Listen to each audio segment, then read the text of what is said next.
Hello everybody, it's Robert, and I have been thinking about flying my RC airplanes for a while, and they needed some repairs, so I finally decided to look into it.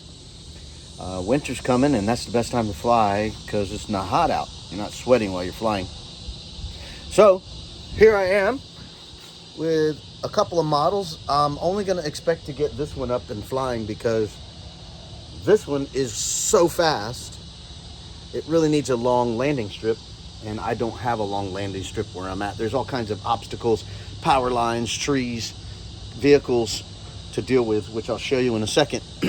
But this one doesn't need a long landing strip or takeoff. So the grass is a little bit tall here, but I'm gonna see if I can do it.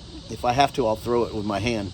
But I'm gonna put the camera up on top of the RV to get a better perspective, so maybe you can see me do it. Maybe it'll work out. At least launch it and land it. But I'll put it on the wide angle fisheye lens, to try to capture as much as I can from up in the sky. And when I'm talking about that fast airplane, when I say it's fast, it runs upwards over 120 miles an hour, and it cuts through the air like a ice cube on the floor. It just doesn't slow down very well at all. So when you're trying to bring it in for a landing, you need a long approach. And if you look here, there's power lines right there, crane, trees, everything. And if I do a 180, which I would have to come in from this angle, there's trees, power lines, and my trailers, and some trash and other stuff. So it's going to be tricky with that fast one. It's so fast. It'll get out of your sight in a heartbeat. It's so powerful, it can drive straight up like a jet. And it's super cool. But I don't know if I'll fly that one, but I'll definitely going to try the yellow one, which is a slower plane, and it can land in a short distance. So let me see if I can get the camera set up and see what I can pull off. So there's where I'm going to put the camera, on top of the RV, and I'll shoot out over here so you can see me doing it. The wind is picking up, so it'll be a challenge. All right, I got the plane out here, and I'll try to take off from there, but it is bumpy from the trucks driving, so there's lots of little ruts. So I don't know if it'll make it. I could probably go to that dirt, probably be better at the dirt, but they got this crane here, so I might have to go beyond the crane to take off. Or I can throw it. Believe it or not, I can throw it. I see a little patch over here. Maybe I can go over there. Yeah, I think I can go over here. It's a little patch. But anyway, I haven't flown in a couple of years. It's been a while, so this is going to be... I have flown the drone, but that's different. The drone stabilizes itself, so you don't have to worry about it going crashing when you're not touching the controllers. This one, you got to fly. So I'm going to set the camera up now, hit the button, and see if we can get this going. All right, here I go. I'm on the roof of the RV to start the video. So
Ah, wasn't that exciting? Well, it was for me because I was the one flying. So here we are going to pick up the airplane.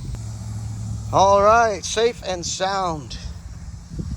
I was expecting it to tip over on the nose because of the terrain. See how the dirt has clogs and stuff. The wheels are small, so if it hits something, I was expecting it to do this. Bang, to hit something and do that. Which, as long as you do it when it's slow and it doesn't do a total flip, it's not a problem. But it certainly would have been a problem right here. Look at that rut. Clump of dirt. That would have stopped that little airplane. All right. Number 1 test flight. A complete success. So I'm going to take it back and put a meter on the battery to see how much juice is left in the battery before I try to fly again. Very successful flight. Yeah, this baby is like a lightning bolt. It's so fast. Super fast. I didn't have to do much to this one. Mostly I was just, it had some, the ends of the wings has some damage. The tail, the horizontal wing was loose. This is broke. But this was moving through the fuselage, so I taped it up really well. Seems to be doing okay. And there was nothing else wrong with it. And all my damage from my airplanes come from storing them and bumping them and breaking them. This one had a same situation. The tail was really loose. It's actually broke. This is broke in here. It's supposed to be one piece, but this is actually broke. So you can see me moving this left side without the right side moving. So it broke in there, and then this came dislodged from the main vertical stabilizer, this rudder. So I put some tape in here to keep it from falling out. This was falling out of the stabilizer here, which I should use what's called foam safe glue, hinge glue, because there's a little tab that goes in here that you can glue it together, but it also has a hinge in there so it can pivot, so you don't want it to turn. So anyway, I taped up the wing. It was loose here too. This was loose, so I taped that up, taped this up, and then my servos, I didn't videotape this, but my servos here I replaced. They weren't working. They stopped working, so I went down to my local hobby shop, took out the old ones and put in the new ones, and they're performing perfectly. So I was really happy, and the price was cheap. They were $10 a piece. And here's where all the electronics are. This is the motor, super nice motor. Here's my battery. Then there is a controller for receiving the signal from the radio. I've had this radio a long time. I used to work at a hobby shop. And then there's a speed controller under here, under the battery. You can't really see it, but down there below the battery, there's a speed controller. That's where it sends juice to the motor and to the servos, tell it what to do. So I'm going to get my battery tester and check the voltage on the battery, see how much fuel I have left in the battery, so to speak. All right, here's my battery tester. Very nice, sophisticated battery tester. And I plugged in the battery here, and it telling me I have 58% capacity. So I could run it about as long as I just ran it and not have a problem flying again. This is a very nice, sophisticated battery tester. It tells me the voltage here, how much complete voltage in here to power this, and almost 12 volts. Then also batteries have cells in them, so this could tell me how much juice is in each cell. 3.896 volts in one cell. Hit it again to the next one. 3.891 in the second cell, and then 3.9 in the third. So they're pretty good, pretty balanced. You want them to be close, so I would say the average is 3.9. So you got 3.89, 3.89 again, and 3.9. So they're balanced. These batteries are super old. I could tell you they're probably 4 years old. Lithium polymer batteries, and they're doing great. They're swelling up because they haven't been used a lot, and they're old, but they're still working. So this is a 3-cell lithium lithium battery, and they're holding up. I'm very impressed that they are still working.